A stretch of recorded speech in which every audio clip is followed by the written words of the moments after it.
বলেছিলেন সেটা ছিল কি? ইন্তেকালের 5 দিন আগে প্রচন্ড জ্বর হলো, মাথায় যন্ত্রণা হলো, বারবার ব্যবসায় পড়ে। যে রাত্রে ইন্তেকাল করবেন সেই রাত্রে সাহাবায়ে কেরাম কেউ ঘরে ফেরে নাই, সবাই কাঁদতেছে। সকলের ধারণা নবীজি খুব তাড়াতাড়ি বিদায় হয়ে যাবেন। ঘরের মধ্যে স্ত্রীরা কাঁদেন, জামাই কাঁদে, নাতি কাঁদেন, সব থেকে বেশি কাঁদছেন হযরতে মা ফাতিমা রাদিয়াল্লাহু তাআলা আনহা। রাসূলুল্লাহর হুশ এলো, হযরত ফাতিমার কান্না দেখে কাছে ইশারা করে ডাকলেন, কানে কানে কি যেন বললেন। হযরত ফাতিমার কান্না বন্ধ হয়ে গেল। হযরত আয়েশা ফাতিমাকে ডেকে বলেন, মা তোমার আব্বা জান কি তোমারে বললো, কান্না বন্ধ হলো তোমার?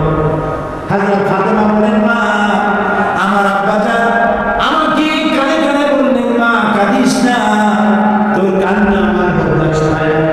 আমি তোমাকে সুসংবাদ শোনাই, আমি মরে যাওয়ার পর সবার আগে তোমার সাথে আমার দেখা হয়ে যাবে। হযরত ফাতিমা বুঝতে পেরেছেন এর অর্থ হলো রাসূলের ইন্তেকালের পরে আত্মীয় স্বজনের ভিতরে সর্বপ্রথম ফাতিমার ইন্তেকাল হবে। হয়েছিল তাই। রাসূলুল্লাহ বেহুশ হয়ে পড়লেন, আবার হুঁশ হলো, আবার বেহুশ হলেন। হজরের পরে হযরতে জিবরাইল এসে বলছেন, আসসালামু আলাইকা ইয়া রাসূলুল্লাহ, হে আল্লাহর রাসূল, আল্লাহ আপনাকে সালাম করেছেন আর তিনি জানতে চেয়েছেন আপনি কেমন আছেন। তিনি জানেন আপনি কেমন আছেন, তারপরেও তিনি জানতে চেয়েছেন আপনার মুখে আপনি কেমন আছেন। নবীজি বললেন, আমি বড়ই কষ্টের ভিতরে আছি, অসুস্থ আছি। হযরতে জিবরাইল বলছেন, ইয়া রাসূলুল্লাহ, একজন নতুন ফেরেশতা এসেছে আজ আমার সাথে, যে ফেরেশতা কোন মানুষের কাছে আসার জন্য অনুমতি কোনোদিন চায় না আর কোনোদিন চাবেও না, শুধু আপনার অনুমতি চায় আপনার কাছে আসার জন্য। সে ফেরেশতার নাম মালাকুল মউত। হযরত মালাকুল মউত রাসূলের অনুমতি নিয়ে রাসূলের জাসাদ মোবারকের কাছে এসে সালাম পেশ করলেন। বললেন, ইয়া রাসূলুল্লাহ, আদম আলাইহিস সালাম থেকে নিয়ে শুরু করে এই পর্যন্ত আমি যত মানুষের জান কবজ করেছি আর কিয়ামত পর্যন্ত যত মানুষের জান কবজ করব, কারো কাছে অনুমতি চাই নাই, অনুমতি চাওয়া আমার লাগবে না। কিন্তু আজকে আসার সময় আল্লাহ রাব্বুল আলামিন আমাকে বলেছেন আমি যেন আপনার অনুমতি চাই। রাসূলুল্লাহ বললেন, মালাকুল মউত, আমি যদি তোমাকে অনুমতি না দেই? হযরতে মালাকুল মউত বলেন, ইয়া রাসূলুল্লাহ, আল্লাহ তাআলা বলেছেন অনুমতি যদি না পাও ফিরে এসো। আল্লাহু আকবার, আল্লাহু আকবার।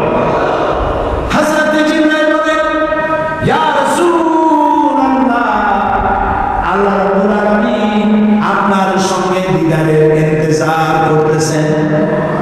নবী বললেন, মালাকুল মউত, তুমি তোমার কাজ শুরু করতে পারো। মালাকুল মউত যখন জান কবজ করতে যাবে, রাসূলুল্লাহ বলেন, আয়েশা একটু কাছে আসো। ওই যে সোনা ছিল কয়েক টুকরা, সোনাগুলোর খবর কি?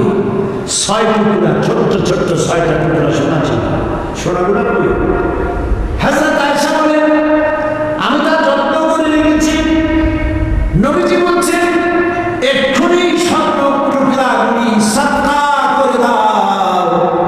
আমি মুহাম্মদ সাল্লাল্লাহু আলাইহি ওয়াসাল্লাম আল্লাহর দরবারে এই অবস্থায় উপনীত হতে চাই না যে মুহাম্মদের ঘরের ভিতরে সোনা আছে।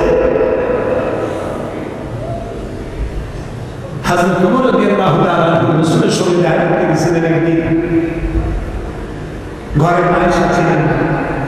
হযরত ওমর সালাম দিয়ে ঘরের মধ্যে ঢুকে দাঁড়ায় দাঁড়ায় কাঁদতেছেন, বাচ্চা শিশুর মতো ঢুকরে ঢুকরে কাঁদছে। রাসূলুল্লাহ জিজ্ঞেস করেছেন, ওমর কাঁদো কেন? হযরত ওমর বলছেন, আমি বিশ্বনবীর ঘর দেখতেছি, ছোট্ট একটা ঘর, এক কোণা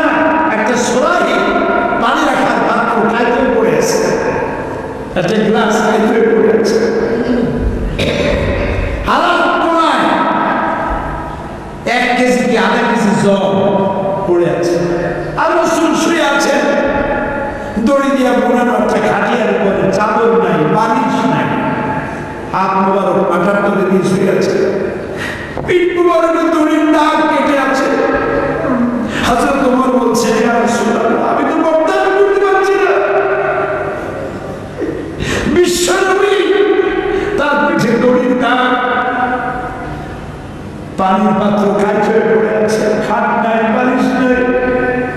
আপনি আমাকে অনুমতি দেন, আমি আপনার জন্য একটা তোষক বানাই নিয়েছি। রাসূলুল্লাহ বললেন, ওমর, আমি তো দুনিয়ার শান্তি করতে আসি। আমি যদি ওহদ পাহাড়কে বলি, ওহদ আমার জন্য সোনায় পরিণত হয়ে যা, ওহদ পাহাড়টাই সোনা হয়ে যাবে। শান্তি করতে আসি।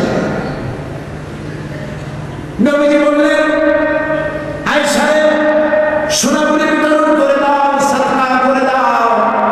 মালাকুল মউতকে বললেন, তুমি তোমার কাম সারো।